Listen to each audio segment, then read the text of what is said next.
award-winning film producer Peter Phok is here from A24, is here to provide a behind-the-scenes look at his team with the production of X and its upcoming prequel Pearl. Say that 3 times fast.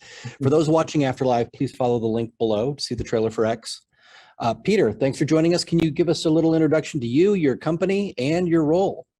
Sure. Thanks for having me today. My name is Peter Phok. I've been a producer for over 15 years, with a lot of experience producing independent feature films, particularly in the horror genre. I have my company Phok Productions, and I have a close collaborator, Ty West, and when he was making X with A24, invited me on board to executive produce and post supervise on the film. And the production was done back in early 2021, in the middle of the pandemic. And so that was a challenge that we had to kind of seek out and overcome. The film is set in Texas, and production decided to ultimately go to New Zealand, of all places, to film the movie. New Zealand's very popular from other filmmakers who've been there before us, like Peter Jackson, but we were able to find a location that very suitable to double for Texas. And then the challenges of while shooting there is to then how do we handle post-production? We're working with an editor based in Los Angeles and an assistant editor based in New Zealand, but the location itself was also remote. So we have to come up with a workflow and come up quickly, as we didn't have a lot of lead time in figuring this out. And so I turned over to friends over at Avid to see what they had to offer, as I was talking to our editor, David Capshaw, as to what he'd been working on and how he's would handle something like this. And so that's when we were introduced to Edit on Demand, which became a quick trial, and then right into usage for us. Awesome. Yeah. So do you folks just do horror, or do you have other genres that you produce with your company as well? Look, I mean, at the end of the day, I love movies and I love great storytelling. So, I'm open to all genres, but my career has been predominantly based in horror and in psychological thrillers. I work with a lot of writer-directors. Ty West and I went to School of Visual Arts together, so we go back way back. So this is X is our 9th, and the prequel Pearl is our 10th feature working together. So many years of shorthand. So there's a lot of trust involved, and so we got into it. It was just immediately quick to figure out how to approach getting our media from New Zealand over, and from location, from set even, to our assistant editor, and then over to editor here. And with Edit on Demand, we were able to come up with this workflow where we had our DAT create Avid media right on set with burning in our LUTs that were prepared ahead of time.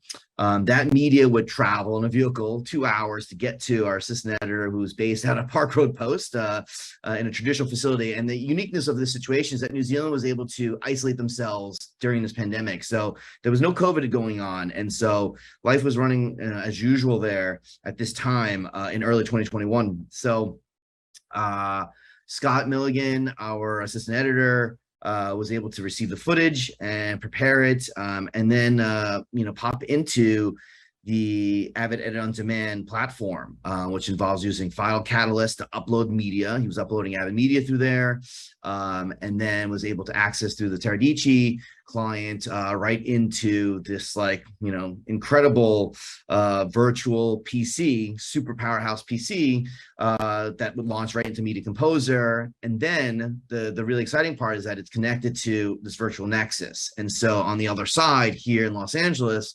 David was choosing to work out of a facility, so he went into an office on a daily basis as a regular routine, but instead of logging into using a local Media Composer, he would log into a computer that was there with the 2 monitors, and then log into same Teradici client and open up this PC running Media Composer that's connected to the same virtual nexus. And so the two could work as if they were working together on-prem.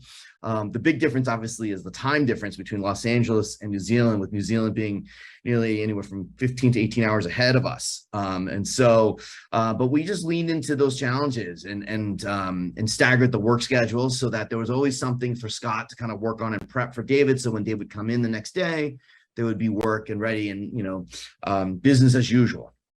Well, and that's the whole point, that EOD is supposed to be business as usual. It's the same kind of look and feel, same, on-prem, same experience for the editor. So is there anything you learned in X that has informed how you're working on Pearl today?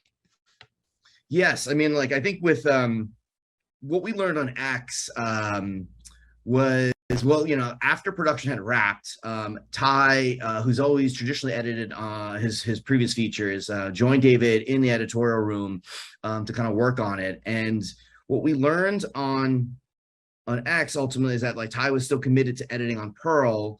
We weren't able to retain David for Pearl and did a search for some other editors with knowing that we could deploy another edit on demand system anywhere. So it allowed us, the opportunity to kind of seek out, editors elsewhere. They didn't have to be in LA. They could be in New York.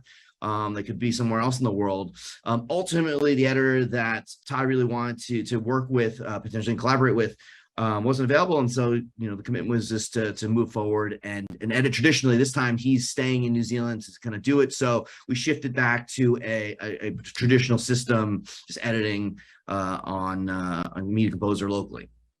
Awesome. So how much cloud experience did you have going into this, and how much cloud experience would you say you have now? I mean, it sounds like it's all as if it's on-prem for you. Yeah, I mean, at the time I had very limited cloud, knowledge. So this was a crash course, and we, there wasn't really a lot of other kind of reliable options that we really trusted. I know that there's always other alternatives is using a VPN to log into a post facility that's hosting your media. You still got to get the media there, and yes, you can upload it. It's just a reliance on a particular post facility's ability to kind of support you. Here, it's Avid, which we've trusted for years, and so and that was something that was also really great. It's just having that support team always there to help us out as needed. What I really learned was we the three of us, that was David, Scott, and I. We got that Avid edit on demand trial, and we were just really impressed with how quickly we were able to kind of jump into it and start playing with it. Scott had some media to upload once we put it up. It was just sort of testing the comfort level, and everybody was pretty game to try it out. And by the end of it, I think obviously there's still it was sort of a new, and I felt like at the time maybe it was it wasn't even available to the public yet, and so we had an early opportunity to use it. But with any new technology, I think there's the challenges that you face is basically going to be the latency of your connection ultimately. And so and what was I found surprising was sometimes my own personal connection from my house would be almost faster than what we were getting out of the post facilities, only because they had more sophisticated bottlenecks that was sort of causing some additional latency. But we were able to kind of remedy all that, and it really serviced production and didn't put us back at all on our post schedule. And so I thought that was pretty amazing. It becomes a little difficult to have a post facility stop all those Signia transfers that are going on in the background, as opposed to at home just telling the kids you can't watch Netflix right now. So it sounds like you had an awesome experience going into something that's kind of a leading edge technology. How do you feel about how that's going to inform how you're going to deal with technology and cloud in future projects, just in general? Yeah, I mean, I'm a big technology enthusiast, and so and I love how cutting edge technology can help accelerate and make productions more efficient. I mean, that's always and it sort of helps the collaboration. So knowing that this is possible, it's just going to be always something that we consider going forward on every project. Where we don't have to be forced to work out of a facility. and we can choose to be, kind of spread out. And it allows us, in a way, it allows us to multitask and work on more than one project at a time with multiple collaborators.